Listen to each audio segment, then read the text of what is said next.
Welcome to Talking Giants, presented by DraftKings. I'm your host, Bobby Skinner, here with my co-host, Justin Pennick. Our last position review of the offseason. We always finish off at the quarterback, so we're doing our Daniel Jones year in review. So excited to get into that. Justin, how are you? Bobby Skinner, very happy to have you back. I hope you are well. Very excited for this episode. I have a lot of good energy with me right now. It's been like a good Twitter week. I've had a good Twitter week. I feel like we've been putting out some good stuff. I have been disputing any Leonard Williams slander, any Leonard Williams excuse. And then since we were doing the prep for Daniel Jones, I was putting out some anti-Jason Garrett stuff, and I was disputing that left and right too. I feel untouchable this week. Tired, but good energy. Excited for this episode. Giant stories and Daniel Jones. It can't get better. Can't get any better than that. How are you doing? I'm doing well. Obviously, once again, thank you to you and Danny for filling in for me. It's always rough, but it's life. So we're moving on, moving forward. Greasy 3 forever. We're going to talk about Daniel Jones, do some Giant stories. But before that, Justin, we talk about how this show is like a family, because it is. Well, 3 important family members. You want to know who they are, Justin? They're Tucker Cherry Tuck. Justin Tuck, cherry on top. We got Corey Dyer, not Corey Dwyer, Corey Dyer. Like, if you come at me, I'm going to make you dire, like even more.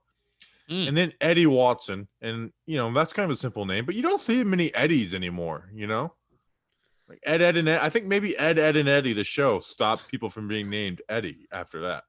Well, I think it's my generation that's going to start naming their kids Eddie again because of that show. I have an uncle, Uncle Eddie. He is the oldest of 8 kids.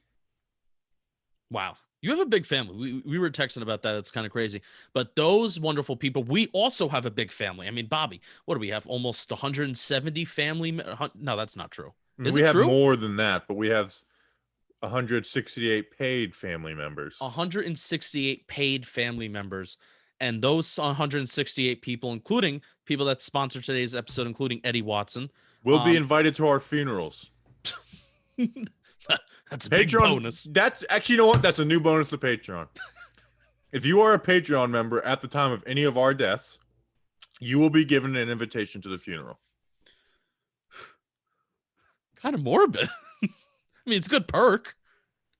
It's not a bad perk. Sign up while you got the chance. I'd like to be invited. Short. I'd like to be invited to my favorite content creator's funeral, but that's kind of morbid. Such is life, bro. Life is short. Patreon.com/TalkingGiants. You get to be invited to our funerals in the case of our unforeseen deaths. But also, Bobby and I, we will be doing this for like the next 97 years. So we'll still have our Patreon going by then. Yeah, we definitely will. Or we'll have Twitter like super fans or whatever. Oh, are we gonna do that? No, we already have Patreon. And I'm not putting exclusive content on Twitter. All right. And you get a free magnet. I should waddle. I should like dance for everybody. No. I was thinking about today how much it's going to suck if we draft Jalen Waddle, because you're going to keep reposting that video. No, I'm going to do it again. Oh, God. Please. Devontae Smith, please fall. So, like I said, we got some stuff to get to. Patreon, you get a free magnet. Get to be in our live streams for the recording of the podcast. We talk with the chat afterwards. And then 2 free shirt giveaways. Get the Talking Giants versus the World shirts. They weren't up on the store Friday morning last week. They are this week. So, all right, Justin, before we get into the Daniel Jones review, the Giants Research Rick just refreshes the staff site on Giants.com. He found this, and then he sent it the way of Dan Duggan.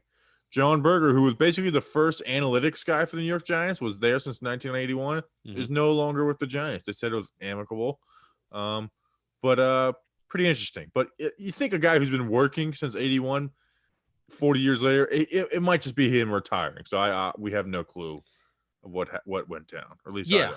Yeah, my first thought was like, no matter what happened, and you never want to root for somebody to lose their job, especially you never want to root for somebody to lose their job where you don't even know like what they're doing and how good of a job they're doing. It's different when it's like, Jason Garrett or Pat Shermer or a head coach that you don't like, where it's like, okay, we can see that you're not doing the best of jobs, so we kind of want you gone. But I thought it was interesting simply because this is somebody that's been with the organization since 1981, and that's pretty much when you're talking about the days of George Young coming in here, and the Giants have gotten the criticism as an organization that even in 2020, where it's kind of turned into a little bit more of a passing league, that the Giants are still stuck in the mentality that it is the days of George Young and it's the days of Bill Parcells of run the ball, stop the run. So it was nice. It was nice. My first initial reaction was it was nice to see that the Giants are going to be getting, new blood and a new brain in there that hopefully is innovative, because they actually have made some pretty interesting hires to their research and analytical staff within the last couple of years. Pretty diverse staff too, which is cool to see. So, but then we got some tidbits here and there that says like he's like a really good guy. And he actually was maybe trying to change some stuff. So good. I mean, glad it was amicable. Glad the Giants are getting, good brains in there. Glad it wasn't a sour ending between the two. This is an important hire though.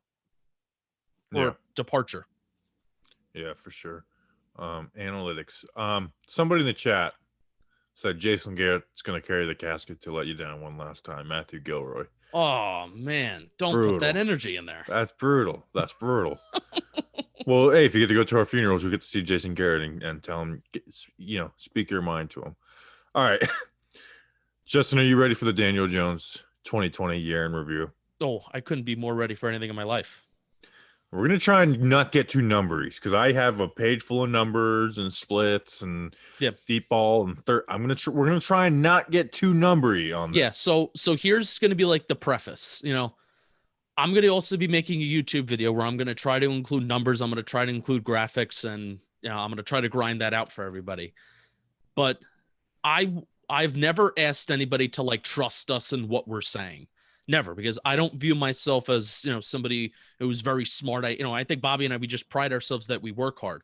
But I want you to trust us here, because I don't want to talk about, for example, I don't want to talk about how Daniel Jones has like the fifth highest CPOE on passes with 15 plus air yards.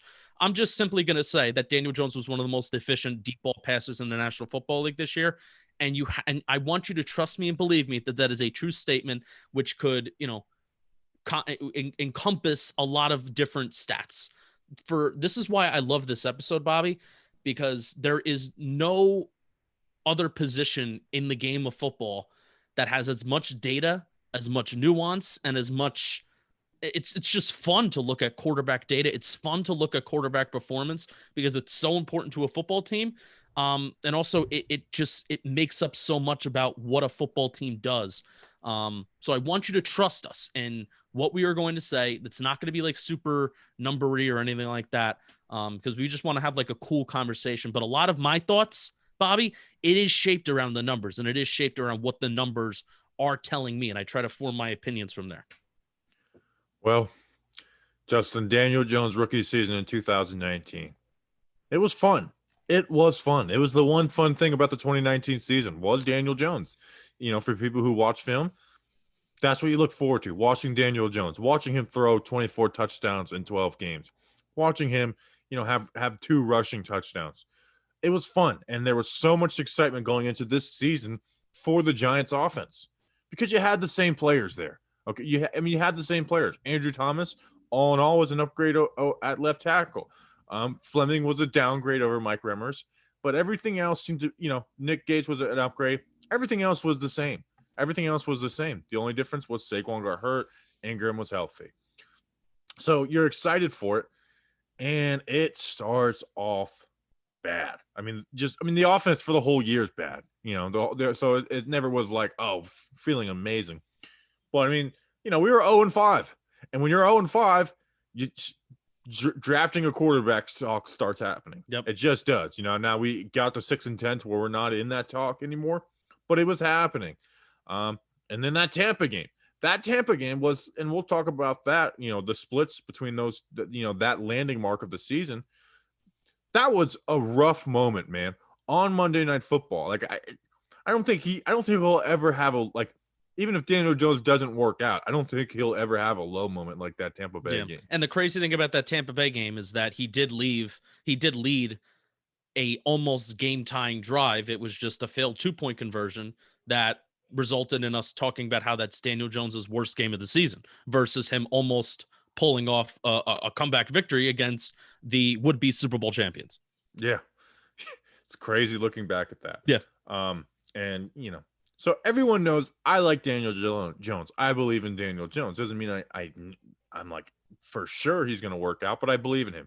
I believe in everything that he's about, from the mindset to the tools, to the accuracy downfield, to his legs. So I do believe in Daniel Jones, but we'll finish it off the episode talking about what does year 3 mean for Daniel Jones. Yep. So Justin, in 2020, his second year, he completed 62.5% of his passes, 2,943 yards, 6.6 yards per attempt, and a pitiful touchdown net mark. I mean, 11 touchdowns is pitiful. I get there was some we pounded in at the 1 yard in the goal line a little more. So say you had like 7, which isn't unrealistic because there was like 4 passes thrown down to the 1 yard line and some other ones where they just pounded in at the 5. But even if you add 7 touchdowns, 18 touchdowns isn't a good number for 14 games either. So the touchdown number, even if you add those, it wasn't good.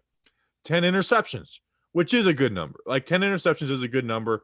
There's 16 QBs in the NFL who had as many or more interceptions than Daniel Jones this year. So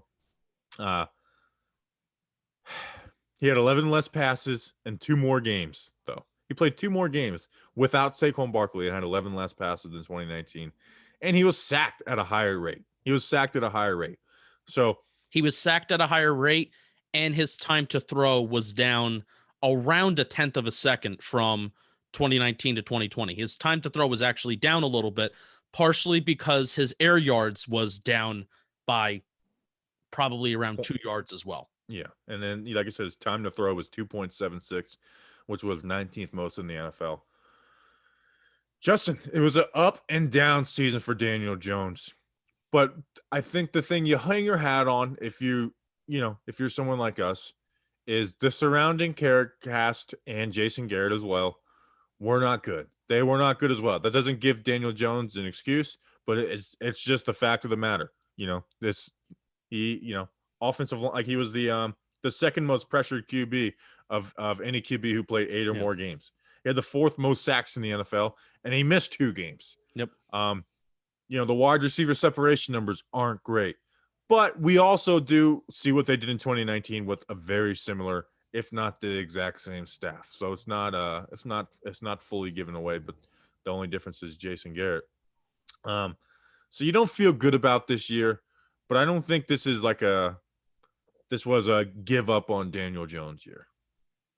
No, not at all. And, part of why you have to trust us, and I think a lot of people have trusted us this year by saying that, this is not a give up on Daniel Jones the year.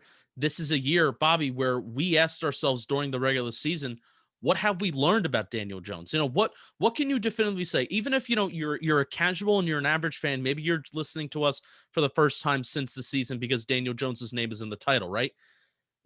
I want to ask you, and I want you to think about this as you're listening and watching this. What did you learn about Daniel Jones this year?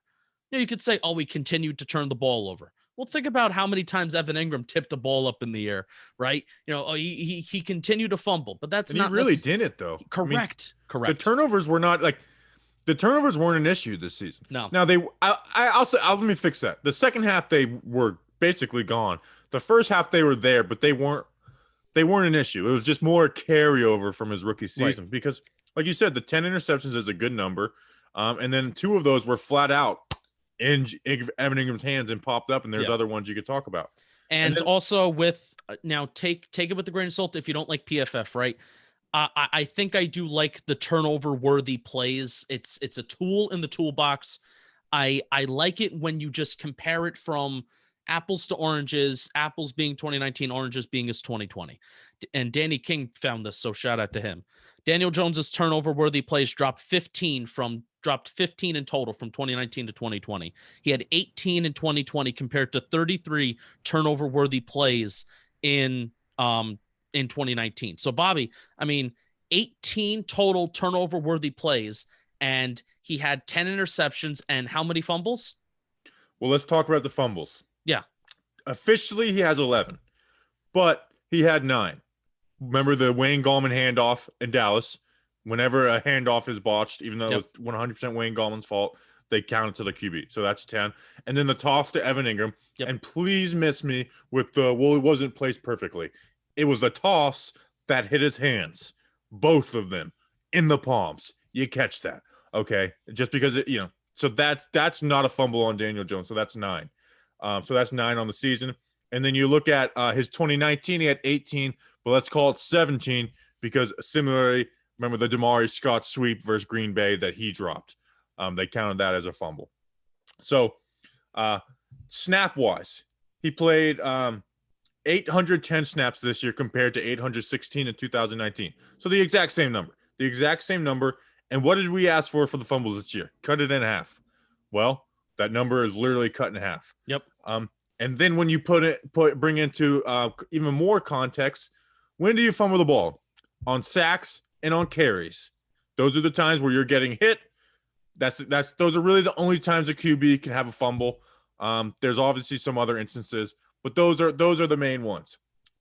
In 2019, there was 83 of those snaps. This year there was 110 snaps. So last year, 1 in 5, which is unreal how much he fumbled in 2019. It's crazy. This year, 1 in 12. So if you eliminated his rookie season, now you wouldn't have those touchdowns that were there. But his turnovers were fine. His turnovers weren't, there was games where they were an issue. Tampa wasn't an issue.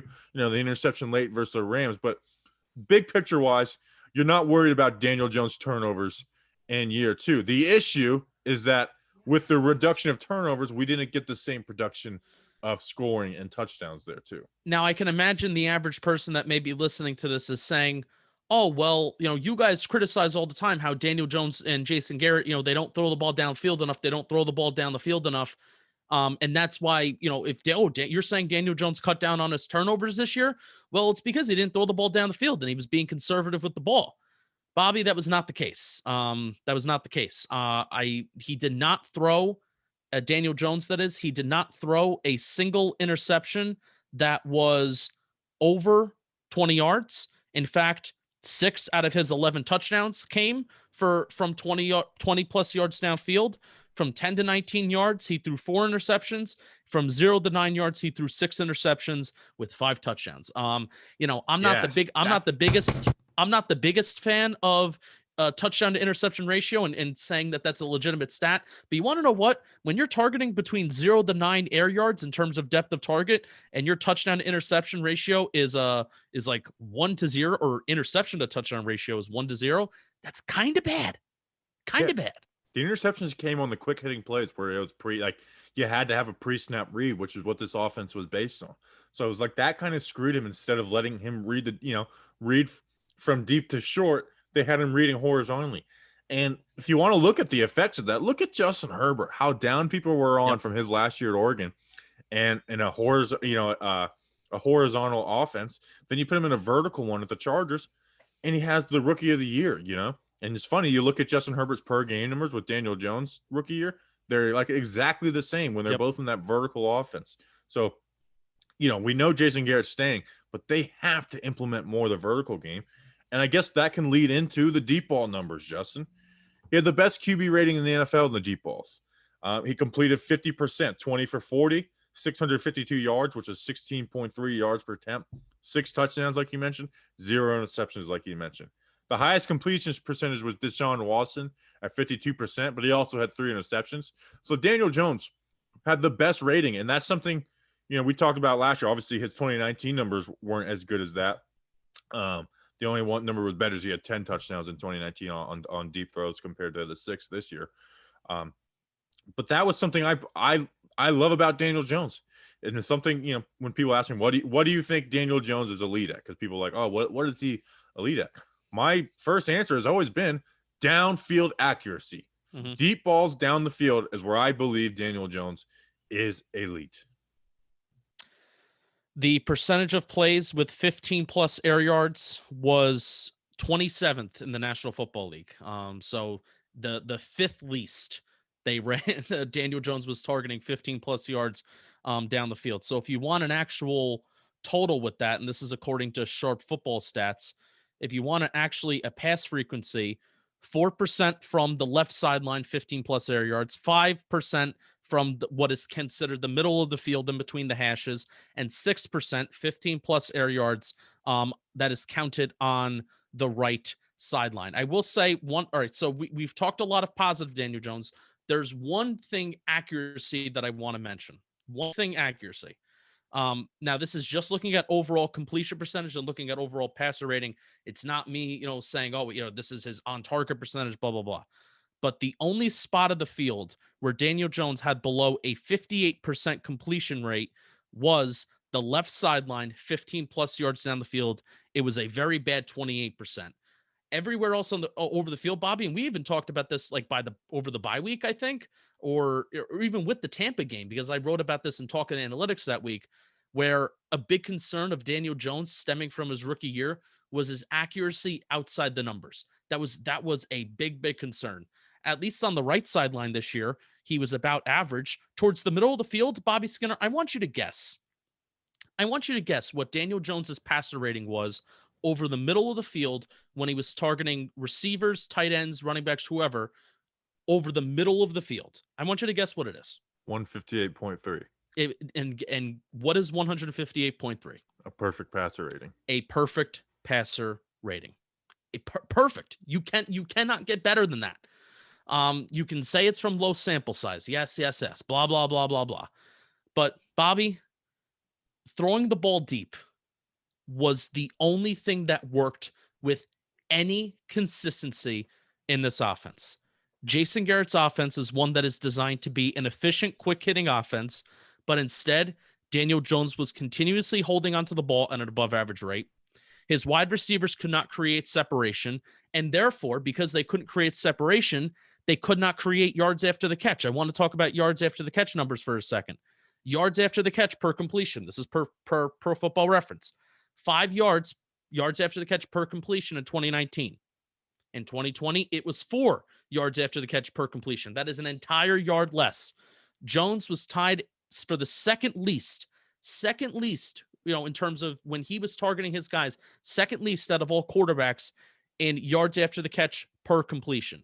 Now, typically, Bobby, when quarterbacks have a low yards after the catch per completion, it's because they're throwing the ball deep, right? And when you throw the ball deep, you typically have a safety right by you, or you have a corner that's trailing, right? The last line of defense, the NFL is pretty good at not allowing all those big 60, 70-yard plays that maybe sometimes you see a lot in college where the teams are just airing it out. But Daniel Jones was like an exception.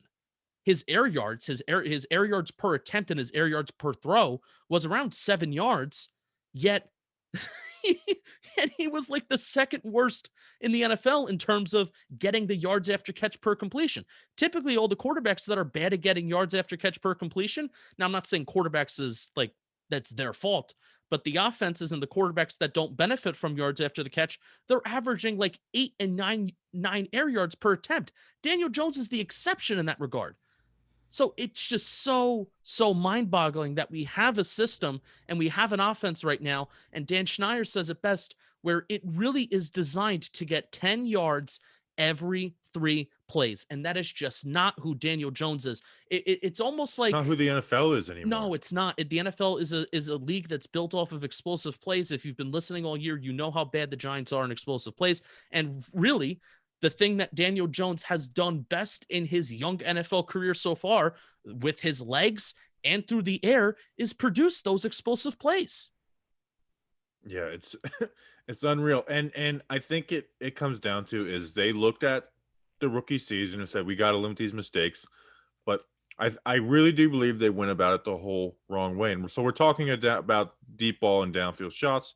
well, we can't just throw the ball deep. I get that. I agree. You can't just throw the ball deep. But what Daniel Jones has looked good in, and even look at the end of his 2019 season, and there was some chemistry with Caden Smith in this role, is he started coming back down to his check down a little better.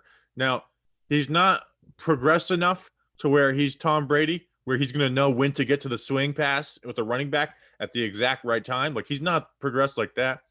But when you put his check down in the middle of the field, it works, and you put vertical concepts. That's when he comes back to it, and you get the most yards out of it. And so I charted this all year with the vertical game, and I just did plays that had 2 or more 15-plus yard routes, and I did it for 2019 and 2020. Now, those aren't even all created equal, because even in those, Jason Garrett's weren't as downfield attacking as the way Pat Shurmur's were. But anyway, so I did those stats on the plays that were like that. So it doesn't mean throwing the ball deep, just what I would call deep concepts. 65.7%, 9.47 yards per attempt, 3 touchdowns, three interceptions, 10.2% sack rate. On the plays that aren't, so the quick hitting short game, 61%. So even on the quick game, he's completing almost 5% less yards per attempt, which is bizarre. Like, Bobby, this I'm going to let you continue. This is an offense, and we're getting the question in the chat right now and on our Patreon chat. Well, who was the option? Who was the deep option for the Giants this year, since we think Darius Slayton is hurt? And kind of what Bobby just said. I don't think having a lack of weapons is an excuse to just have monotone route concepts and not try to expand the field, or at least try to pull a safety out from close to the line of scrimmage and close from the box. Try to pull that safety, pull those secondary players out, even if you don't have an intention of throwing the ball deep, and trying to open up things underneath. So that's the answer to the question for those of you who are saying, but who do the Giants have that go deep? Who do the Giants have that go deep? And I was going to say something else. Bobby, this is an offense that is shaped around the quick hitting passing game. And I think I kind of just said this a couple minutes earlier. It's shaped around the quick hitting passing game, but it didn't allow any of that to even open up, because there was nothing deep that was allowing these guys to open up. So continue with your numbers. No, and I think Dan Orlovsky said it correctly. Let me finish the numbers with those, the shorter concepts. 5.25 yards per attempt, which is over 4 yards less per attempt. And then an 8.3 sack rate. So the sack rate isn't even like much better. Like, it's really not that much better. In fact, it's worse than the entire sack rate for the 2019 season. And then you look at the 2019 numbers. Now, interesting enough, in the 2019, his completion percentage on the deep concepts was 6 points worse than the short concepts. But even in that, he averaged 4.2 yards per attempt more, which is what we talk about. Is this game is won with chunk plays. It's not. Yeah. You're not going to win consistently by nickeling and diming down the field, and that's not us. That's not analytics. I mean, listen to football coaches talk about it. Look at Steve Sarkisian. Look what he did with the out. Like, it's not. That's just not what football is anymore. The top 10 teams in the National Football League that produce the most explosive plays. Now, this is both in the pass game and the run game. The top 10 teams that produce the most explosive plays in the National Football League had a winning percentage of about 64%. And look at how proud we are of our defense. They were built around stopping that. Yeah. Where it's like, hey, like the Giants have the personnel to be have the best run defense in the NFL. But what they did is like, hey, we're going to trust the big guys up front to stop the run. So we're not going to have the best run defense, but we're going to have a good enough run defense where they're going to average more than 4 yards per carry against us, but they're not going to get those big passing attempts. That's how we beat the Seahawks. Yep. So basically we're saying it's what Daniel Jones feels comfortable with, and it was the same thing at Duke. And people looked at Daniel Jones' stat book at Duke, and that was it. Like he completed his completion percentage on deep balls his senior year at Duke, I think was like 29%. Yeah, it was not good. But guess what it was converted to with drops? 72%. He had 15 drops on deep balls alone. That's nuts. I don't think Daniel Jones had 15 drops all year this year. At Duke, he had 15 on deep balls. It went from 29% to 72%. It's unreal how many yards and completion points drops caused him at Duke.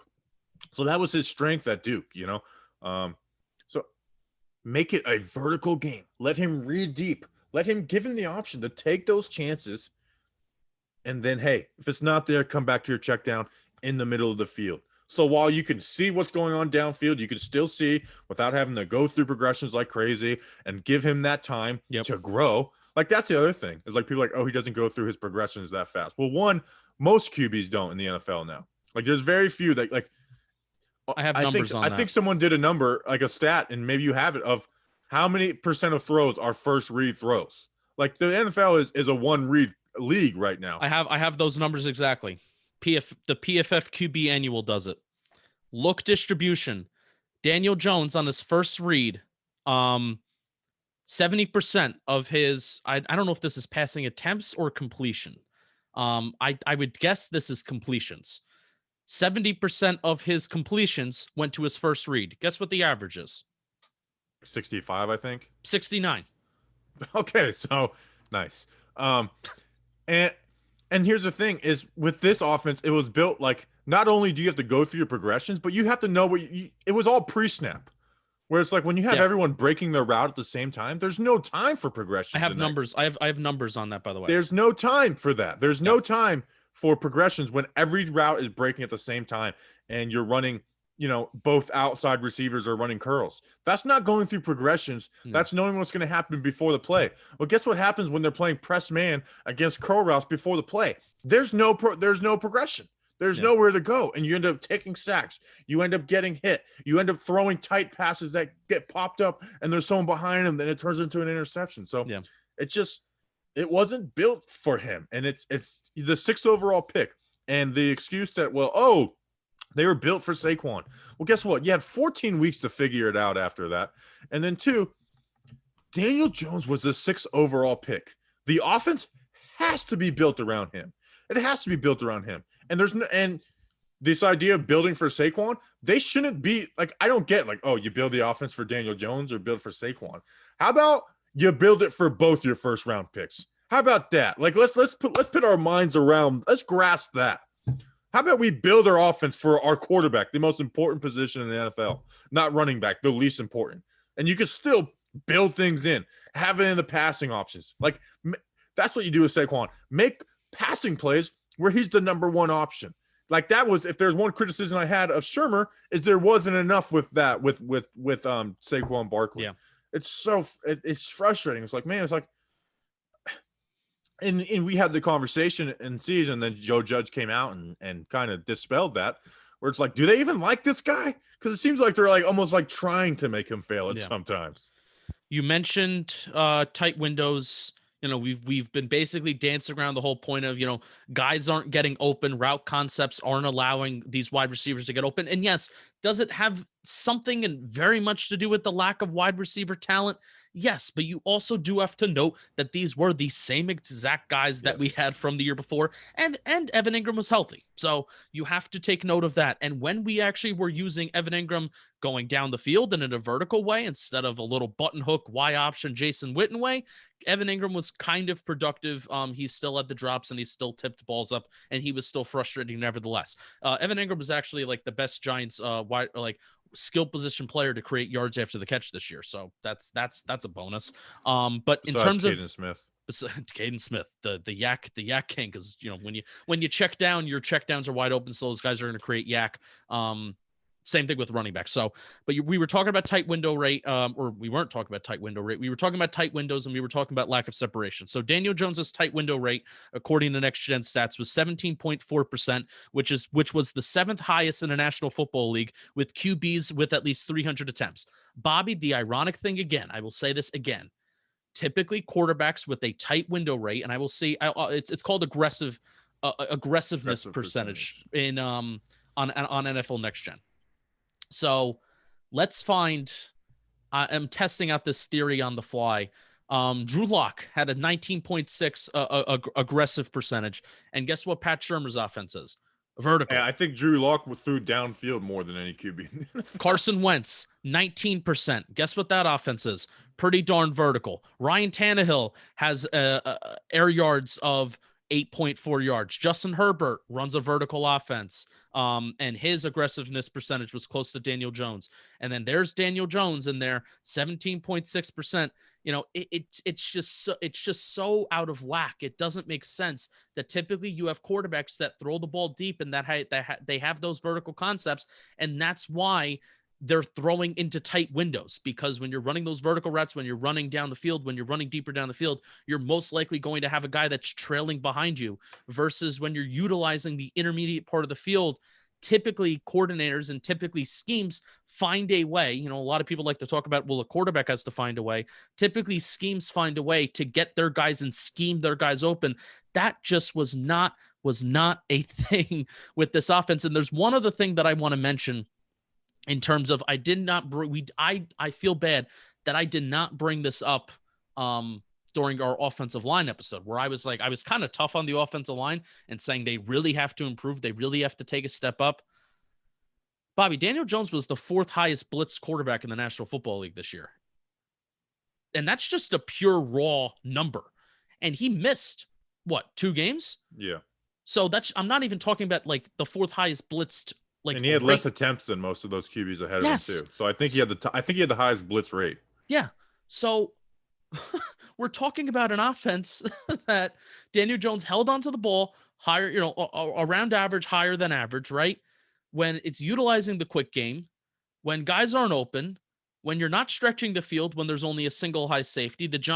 I think the Giants faced cover one or man coverage at one of the highest rates in the National Football League too. So I feel bad that we're ragging on Jason Garrett again and we're not talking about Daniel Jones, but the whole point is that he just did not have a chance to succeed.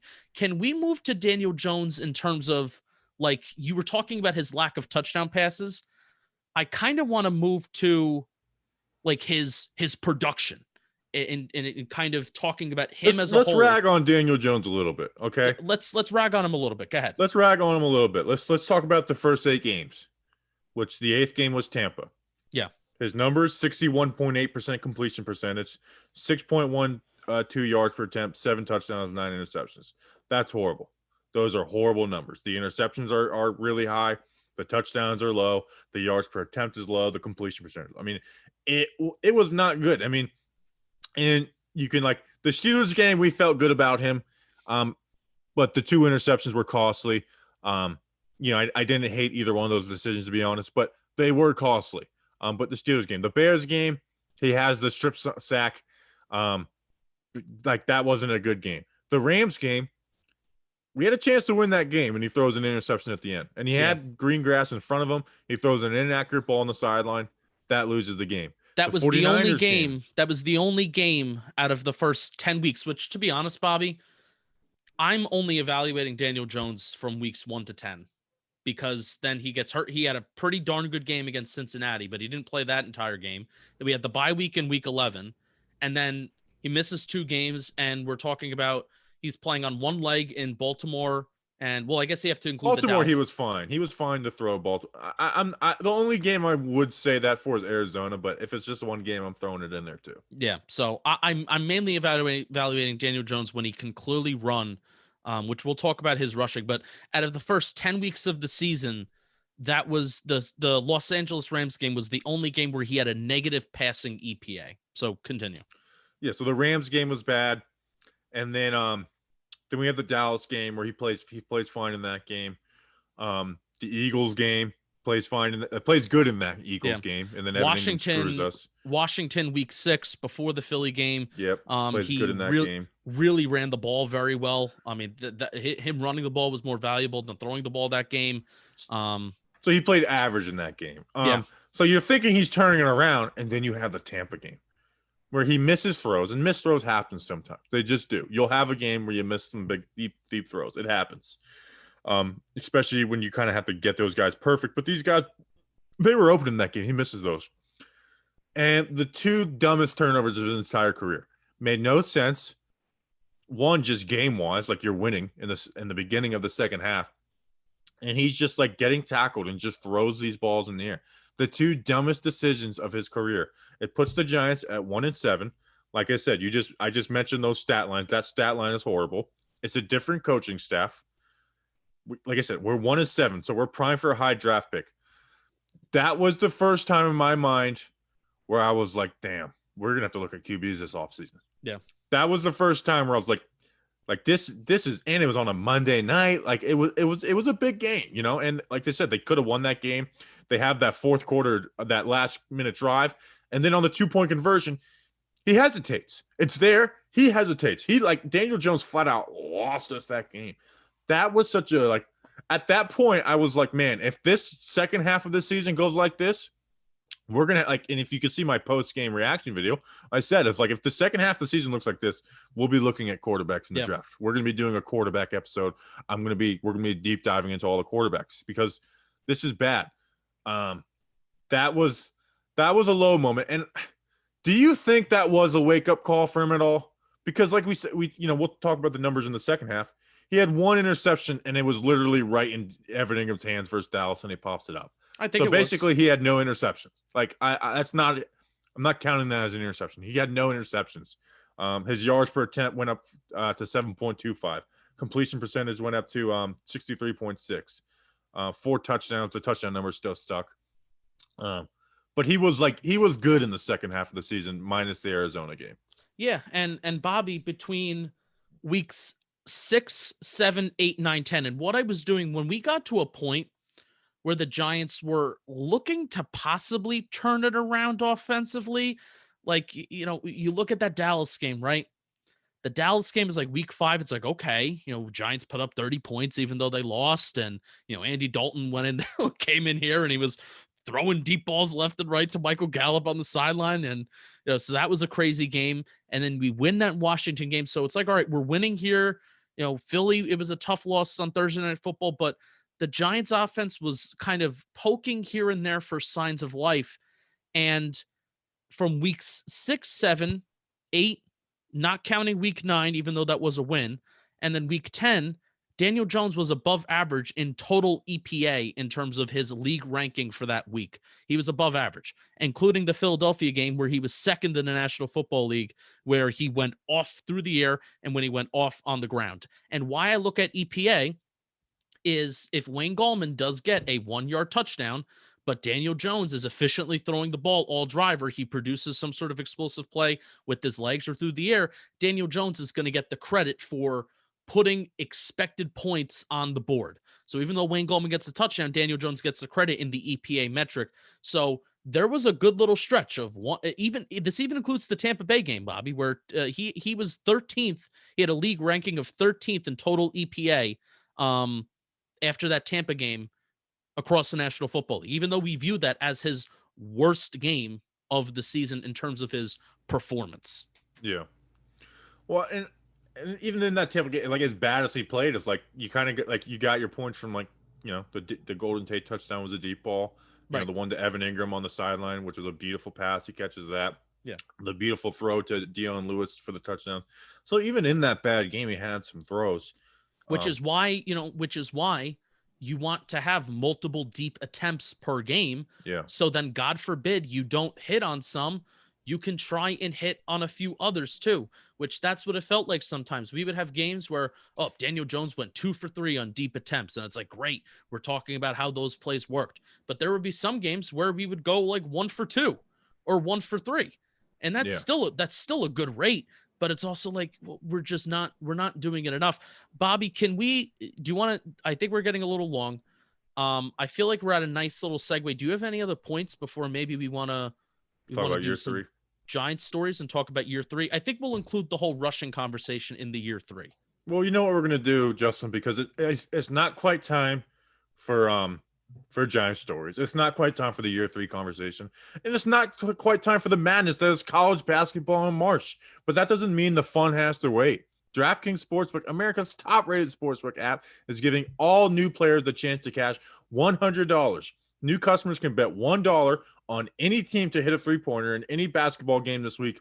And if your team makes it, you're in cash, $100. I mean, come on. You'd have to be dumb to not take that bet. That's right. All it takes is for one three-pointer being hit by your chosen team to turn $1 into $100. Sounds like a no-brainer. This slam dunk of an offer won't be around forever, so head to the App Store now. Download the DraftKings Sportsbook and get in on all of the action. Get in on it. Get on down to Cleveland Town and bet. If basketball isn't for you, DraftKings Sportsbook has daily odds in hockey, soccer, and so much more irrelevant sports. DraftKings has paid out over $7 billion to its customers since 2012. So they know a thing or two about big paydays. I'm sorry, they just do. They pay more money than you guys do. Let's be real.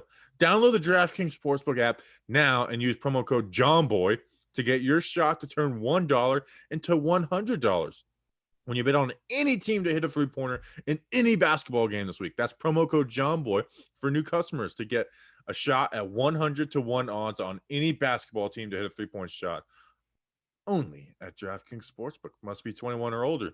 New Jersey, Indiana, Michigan, or Virginia only. New customers only. Restrictions apply. Winnings paid out in four $25 free bets. See DraftKings.com/sportsbook for details. Gambling problem? Call 1-800-GAMBLER. Or in Indiana, 1-800-9-WITH-IT. Or in Virginia, call 888-532-3500.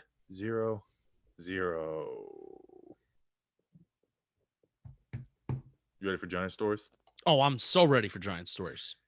Justin, Leonard Williams was the star of Giant Stories in 2020. Well, in 2021, he leads it off. He was playing basketball with his brother and his friends. He went to the batting cage with his little brother.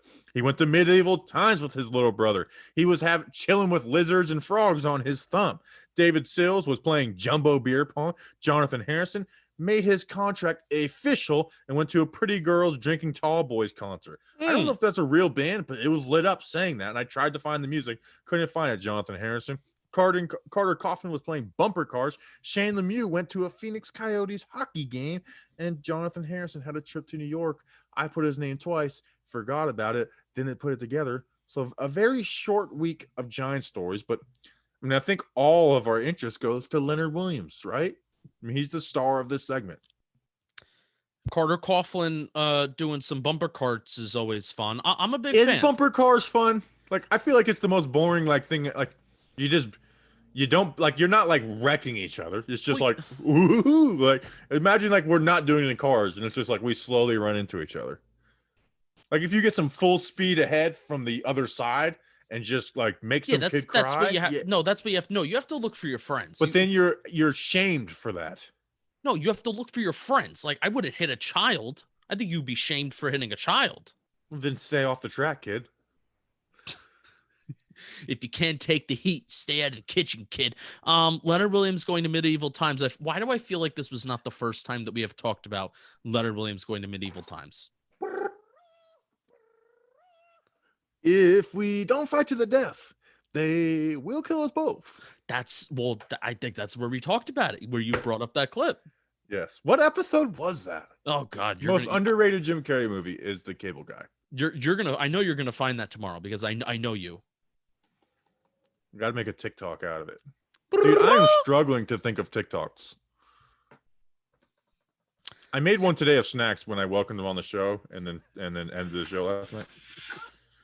Yeah, that was a fun little YouTube stream. Where was our friend Jonathan Harrison? What? Where was our friend Jonathan Harrison? Well, he was at a concert, Pretty Girls Drinking Tall Boys. Sounds like a strip club. Doesn't sound like a But no, band. It was outside. They're playing music and it seemed like that was the band. Like they had the lights in the background, unless that's a bar name. It sounds like a bar name. I don't know. I think but it also could be a good band name. Yeah, but I couldn't find their music. My money is on bar. My money's on bar.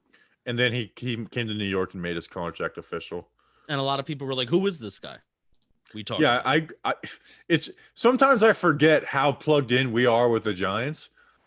When people are like, "Who's this center?" Like, what do you think of the center? It's like we did a whole episode on the guy. Like, I did a breakdown. I spent my entire Sunday doing research into Jonathan Harrison. Yeah. What do you mean? Who is this guy? All right, that's Giant Stories.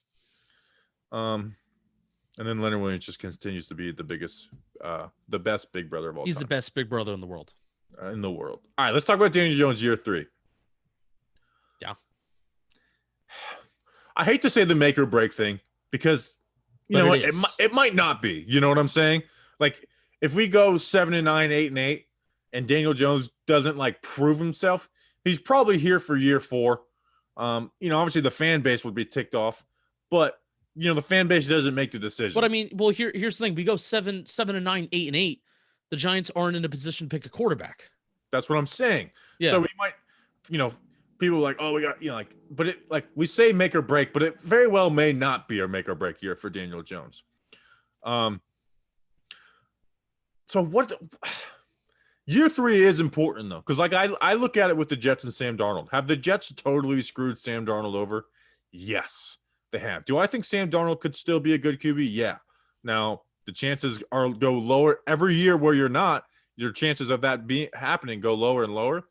But it's like I think the Jets should take a QB because you screwed Sam Darnold. You're entering year 4, and it's like you just kind of have to start over, if you're in that spot. So if the Giants are in the top 5 spot and, they get screwed over, like if Garrett's offense continues to suck, like it like you get screwed over. Say the wide receiver they draft in the first round doesn't have a good rookie year, which is like can happen. Like Jerry Jeudy didn't have a good rookie year, even though I still think he's going to be really good. Yeah. So, or, whoever they draft. But it's such a big year. It's such a big year. And the hope for it is continuity is not the reason to bring back Jason Garrett at all. Like if that's your only argument, it's a bad argument. But a second year in the system with it is better than the first year in the system. Yeah. And we do think they will have better weapons. And hopefully Daniel Jones can be a guy who can feel more comfortable audibling at the line of scrimmage. Which he did, by the way. He did. But really taking control of it the way Tony Romo did in Dallas. I mean, Bobby, he was doing offense. The explosive plays that were happening against Philadelphia at home week 10. I'm having trouble thinking of another one. Cincy. The Cincinnati, that huge third and short that went to Evan Ingram on the right sideline in like the first quarter. That was, Daniel Jones was a maestro at the line of scrimmage, just taking like 20 seconds to really diagnose what was going on. Even if they go, I feel like this was an Eli Manning thing at one point, going up tempo, but not snapping the ball until maybe like 5 seconds left because you want your quarterback to read what's going on. If Daniel Jones was clearly not drafted because of his awesome arm talent, right? Which I'm not saying that he doesn't have a big arm, not saying that. He doesn't have a huge arm. He just has he has a good arm and is accurate downfield. But I'm not saying, Daniel Jones was not drafted for Josh Allen purposes because he has a big arm. Right. Daniel Jones was not drafted because he was a Lamar Jackson. We'll get to talking about I want to talk about his rushing ability. What he was drafted for is because clearly the Giants value a quarterback who is a smart guy who works hard and can improve year in and year out, right? There's certain intangibles that the Giants are looking for in a quarterback, which that guy right there behind me, that jersey, that clearly he had. He was never the most gifted, really anything, where Eli Manning just worked hard and he was smart and he could diagnose the system and he could learn that system better than anybody else. So that's what they're hoping Daniel Jones can also be too. So I'm with you, Bobby. But one of the things that I do want to talk about, because I think there came a point, and it really was, I would say, the week 5, week 6, where the Giants offense started to pick up, but also that is where Jason Garrett and that is where Joe Judge and that is where Daniel Jones started keeping these read options at more of a higher rate. And Daniel Jones was relying on his legs a little bit more in terms of designed runs, not necessarily QB scrambles. I don't think Jones is a scrambler. I don't think Jones is a guy that's going to ever be awesome at improvising plays, even though he has the athleticism to do so. I think he is a pocket passer, but he also has the great ability to be a walking explosive play in the run game. Bobby, at one point after week 10, Daniel Jones had 7.8 yards per rushing attempt. That was the highest in the NFL. And he had enough rushing attempts where I think they could consider him to be counted in the rushing attempts category. And this includes guys like Kyler Murray. This includes guys like Lamar Jackson, who, they are kind of walking explosive plays themselves. So, Bobby, there is a debate, though, in terms of Daniel Jones missed 2 games last year due to injury. And then this year, he also missed 2 games. And you can obviously make the argument that he should have missed more time because they kind of rushed him back for that Arizona game. And even when he came back from the injury and his arm looked a little bit better and his pocket mobility his pocket manipulation looked a little bit better, he was not running the ball, except in that Dallas game, week 17. I think they kind of shocked us sometimes. Yeah, they bluffed. So where are we right now on Daniel Jones and running the ball? Do we want that to be a decent big part of his game? Because in my opinion, I think the way that we can get Daniel Jones to produce at an above average rate in the National Football League, I'm not talking about elite quarterback. The way that we can get him to be an above average quarterback is if we combine the threat of his legs with his arm. If we're just utilizing his arm and if we're not running him because we're afraid of injury, I think he is just an average quarterback. Well, I'll disagree. My aspirations for him are to be elite. But it's mine too. But I'm talking about my realistic expectation and what for this upcoming season. The realistic aspirations for me to be above average. Year 4, year 5, my aspirations are for him to be an elite, top 8 quarterback or whatever you consider that. But is that going to include in your brain? Yes. In my brain, it has to read include option him running and the scrambling, not freaking QB counters, which is the play he got injured on. Which we can't no, don't run him on QB counters. He got better at not taking the big hits that he did in remember 2019. I mean, he it was reckless with his. I mean, he was reckless, and he had a couple plays like that this season, but he was reckless in 2019. And there's some awesome plays that came out of it. So it's hard to pick and choose, but the 2 plays he got injured on were a QB counter, and then in 2019, you remember it was a 4th and 1, and he literally goes head up with Zadarius Smith in the hole and wins, but he sprains his ankle on the play. So those are the 2 plays he got injured on. Was a QB it had a read option element of it, but it was a QB power up the middle, and he went head up with Zadarius Smith and got the first down and finished that game, which was crazy, and had some crazy throws, even plays right after. I get the adrenaline's running. So read option is scrambling. Get rid of these inside pulling your guard, lead runner plays. Get rid of those. What about was that not the play that worked against Philadelphia where you had 2 rushing touchdowns? One was called back due to an Andrew Thomas holding call. Those had a pulling guard, but they were read options out on the perimeter. Got it. Talking about out on the perimeter. We don't want him running through the hole, because then it's you're when you have plays like that, it means you're taking hits as a running back. There's no way around it. You can't slide on those plays unless you break it free and have a one-on-one with a safety. You can't really dive, nor would he. So don't do those unless it's the playoffs and it's 4th and 1 and you gotta have it, But get rid of those. Read option and scrambling. I think it's such an important element of what worked this year. When the offense was working at its best, and that was week 6 against Washington, week 7 against Philadelphia. I mean, week 7 against Philadelphia, without that 80-yard run, I don't think the Giants are even in that game. That 80-yard run really made all the difference in the world. Tampa Bay, he was, I don't really think he did much on the ground. That was really his arm and, the mistakes that he made the difference in the game, but the explosive plays through the air.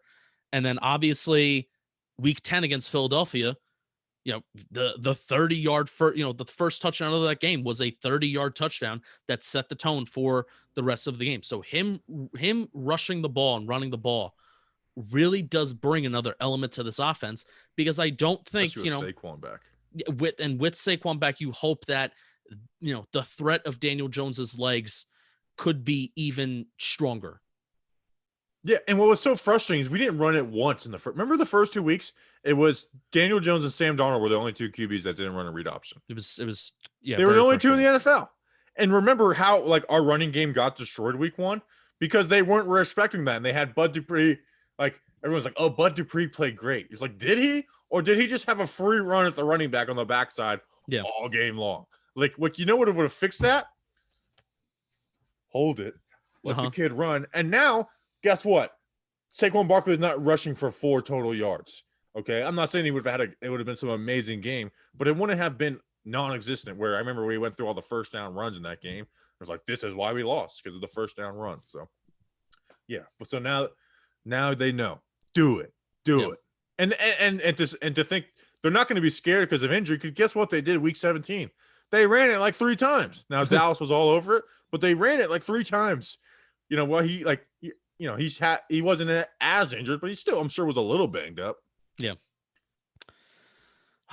I hope Freddie Kitchens was given a promotion for a reason, that Joe Judge and his self-evaluation process is legit. I would like to, I mean, Joe Judge even had a self-reflection and evaluation process in the middle of the season, going from, the terrible blocking scheme that kind of relied on 1v1 battles or offensive linemen to just beat the guy in front of him, and then that wasn't happening. And then some other fun, interesting run concepts were introduced, which we've talked about that. And then even, I even thought of today, Bobby, with Patrick Graham. Patrick Graham's a part of the Giants coaching staff. Obviously, he's he's a part of the coaching staff that we love the most. Bobby, all summer we talked about, Patrick Graham played a ton of man coverage in Miami. All he did was line up with the single high safety in Miami in 2019. Who's going to play single high safety for the Giants? Can these corners play man coverage? And then what does he come out and do? The Giants played like zone coverage and cover 3 with 2 high safeties, like at one of the highest rates in the National Football League. That is a coach that is versatile. That is a coach that is expendable. Is a coach that can adjust. That is what we want in the NFL. That is what we want our coaches to be. And typically, a lot of our coaches in the past, Ben McAdoo, not really a guy that adjusted. Pat Shurmur, not really a guy that made his defensive staff and made his defensive coordinator adjust to anything at all. What we are really hoping for, and I have hope because we have no other choice but to have hope. I'm not going to sit here and be a negative Nelly and negative Nancy all offseason.